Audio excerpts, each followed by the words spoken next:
You recognize this card? It came up earlier. You remember. Where did it came up? Was I'm it in life, work, or love?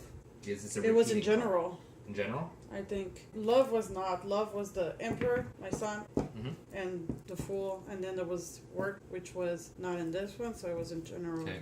So the open-ended side would be like, it's kind of like food for thought. So the two more important, what you already knew about from the past and what you should focus on has already been covered. So now it's just more like food for thought, like extra things you should consider. How do you feel about Eight of Cups? Meh. You don't like it? No. Meh. It's like I'm staring You're looking down moon. again, huh? What? Are you looking down again? Yeah, actually it is. Oh my god. It looks like I'm really like hanging on the wood, on the stick.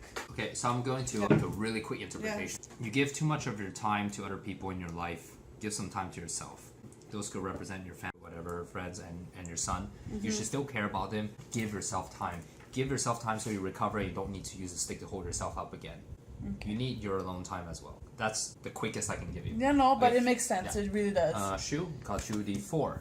Tell me what you see here. How do you feel about this card? Well, if I just look at the black eyes, I would think that it's evil. But then I found that it. But it's then true. I found it sleepy. Really? Okay. I saw that too. I felt like it's like white eyes, and they're dark, but they're white. Yeah, but then I found that it's sleepy. So he actually very tired like me. Sure. All right.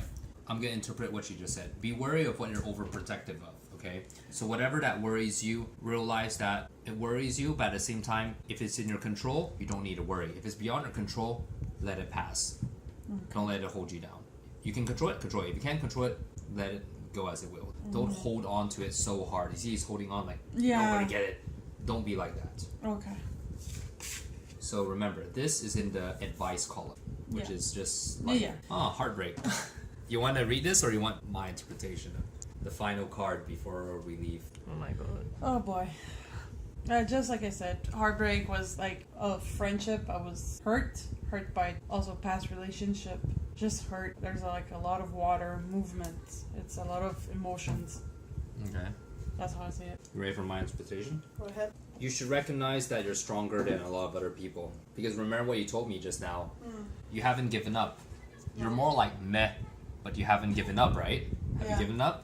One thing interesting is that if you look at a lot of interpretations of the Three of Swords, the heart is kind of like broken and bleeding a lot. This one's just bleeding a little bit. In fact, when I look in the middle, I find that it's a very strong heart. This heart is injured, but it's still beating. It's still surviving. And this is you. It represents your tolerance to bullshit. It's not that you should continue taking bullshit, but you're stronger than you think you are. So with time, you just need to pull out each of these three swords. They could represent different things. Wow. What could these three swords be? To be continued. To be continued. Yeah, but okay. no, seriously, this The is end. spot on. WestJet, the airline that makes you wait for it. Destroy Wedge Jet.